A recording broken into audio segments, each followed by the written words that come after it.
is white. Go it while you're young, and take the girls tonight and sing a sleighing song. You get a long tail neck.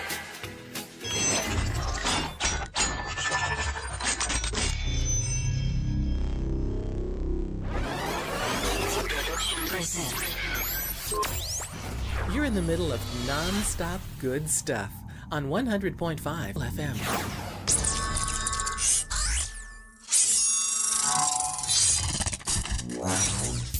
Wishing you a Merry Christmas from Music Radio Creative.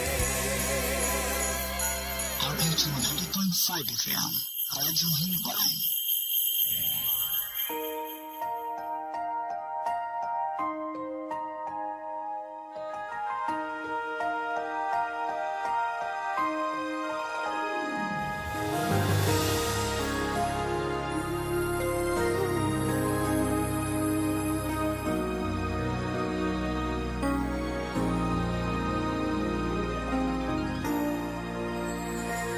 Give thanks with a grateful heart.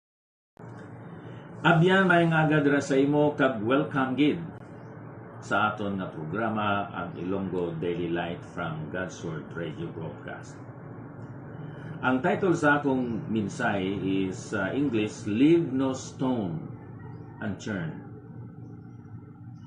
Ining phrase nga leave no stone unturned, isa ni siya ka idiomatic expression na ang kaulugan sa paghimo sang tanan nga posible nga imo mahimo. Agod nga mahatagan sang solusyon ang nagaluntad nga problema. Nagatudlo ini nanungod sang trabaho ni Apostol Pablo dito sa Efeso nga wala gid niya ginhatagan sang kahigayonan si Satanas nga magabalabag sa iya nga pagpangalagad dira sa Ginoo. Nagpabilin si Pablo dito sa Efeso sa sulod sang 3 ka tuig kag tunga. Kag siling niya, he was able to preach the whole counsel of God. He left no stone unturned.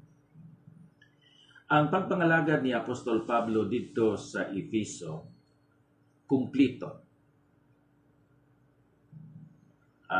commendable, kag consistent. Ang testimony ni Apostol Pablo, angayan kag pwede nga masunod, bisan pa sa mga high-tech nga mga pastors kag mga preachers karon nga panahon. Ang aton makugihon na pagtuon sa balaan kasulatan nga updan sang pagkabuot, amo ini ang magawala sang stagnation sa aton mga lokal nga mga kaiglesianan. Ang kagahod sang pagkakalibutanon kag pagkakarnal sang mga miyembro kag ang neglect sa mga pastor sa paghimo sa ilang mga katungdanan nagabiling sang problemado nga klase sa mga kaiglesia. Bisan pa sa sini nga panahon karon nga madamo sa mga ministry, technology and advancements, may mga progreso dira sa material o technological nga aspeto sa aton nga pag-alagad sa Ginoo. Madamo sa mga pagtulunan kag mga seminars, mga lectures na hanungod sa Biblianhon nga mga pagtudlo. Sa gihapon, nagapalagyo ang isa ka kahimtangan sa aton mga kaiglesianan nga amo ang maturity in our local churches. Maturity of the members in our local churches. Karon nga si Apostol Pablo nakasiling nga siya, he preached the whole counsel of God. Kay suno pa saya sa versikulo 17 kag sa versikulo 18. Kay gikan sa Milito, nagpasugo siya sa Efeso kag ipatawag niya ang mga tigulang sa iglesia. Kag sang pag-abot nila sa iya, nagsiling siya sa ila.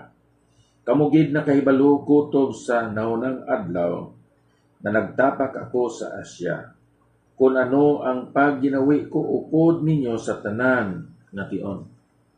Why was it that he was able to preach the whole counsel of God? Tungod kay matarong ang iya pagkabuhi kag ang iya nga paggawin. Tuod man, kung ikaw immoral nga klase sang manugwali, magawali bala ikaw batok sa immorality. Kung ikaw illegal sa imong mga pamaagi, isan pa sa imong mga transaksyon, subong nga isa kaalagad sa Ginoo, magawali bala ikaw nanungod sa mga illegalities o supak sa mga illegalities? Kung ikaw palautang kag wala nimo ginabayaran, magawali bala ikaw nanungod sa integrity kag honesty? Mabalabagan ikaw sa pagwali sang iban nga mga importante nga pagtudlo o doktrina kag mga pagsaway o kon pagsabto. Why? Because hindi maayo, hindi blameless ang imo batasan. The causes why Paul was able to preach the whole counsel of God because of the blamelessness of his manners. Secondly, because of the boldness of his ministry, verses 19 and 20, nga nagalagad sa Ginoo sa bugos nga pagpailog, kag may mga luha, kag may mga pagtilaw, nga nagabot sa akon bangod sa mga pagpuhon sang mga Hudiyo, kung paano nga wala ako mag-isol sa pag-asoy sa inyo, sang bisan ano nga mapuslanon, kag nagatudlo sa inyo sa dayag kag sa pagpamalay-balay. Kita nimo, wala sa nag-isol, may kaisog o kung may boldness siya sa iya nga pagtudlo kag pagwali sinangapulong sa Ginoo. Bisan nga sa pagkamatuod may mga kabudlayan, sa gihapon siya nagkabuhi nga may humility. Sa tunga sang mga kalisdanan o difficulty, with tears, with trials that happened to me through the class of the Jews. Siya nagapadayon, my continuity, how I did not shrink from declaring to you anything that was profitable, and teaching you in public and from house to house. Bisan sa mga oportunidad sa pagpabugal, kag pagka-arrogante, tungod sa kadagaya sa mga material nga mga blessings nga aton nabaton, or despite the hardships and obstacles, let us remain strong and persistent in our ministry endeavors in outreach, preaching with boldness and with courage and with confidence. Nga nakasiling si Pablo nga sa pagkamatod siya nakawali sang bugos nga counsel sa Diyos. Number 3, because of the balance of this message.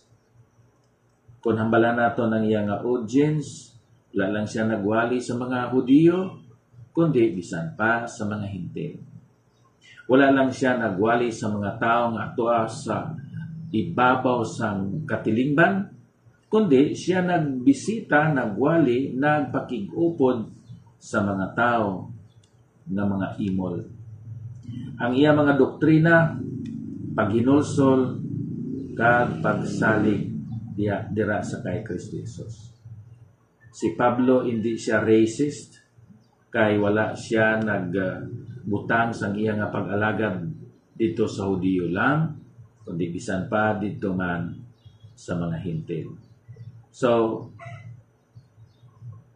aton nakita nga si Pablo sa pagkamatuod nagwali sa bugos na counsel sa Ginoo. Why? because of the blamelessness of his manners, because of the boldness in his ministry, and because of the balance in his message. Magampo kita. Diyos nga balaan, salamat sa inyong ulan nga pulong, pagkamayo ini nga mga kamatuuran sa among nga mga kabuhi. Sa ngalan ni Ginoong Hesus. Amen.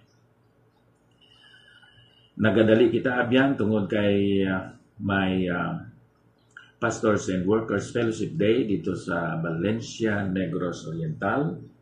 Kag magasugod temprano. Amoy na kabangdanan nga nagadali kita. Busa Susi Novero, Arnel Medes, Daimon, Convicilo Gutico Domini, madamo gid nga salamat sa inyong pagsunod sining atong programa karon. Ang Dios maga panalipod, maga protect, kay magaimuno sa inyong mga kinahanglan. Madamo gid nga salamat.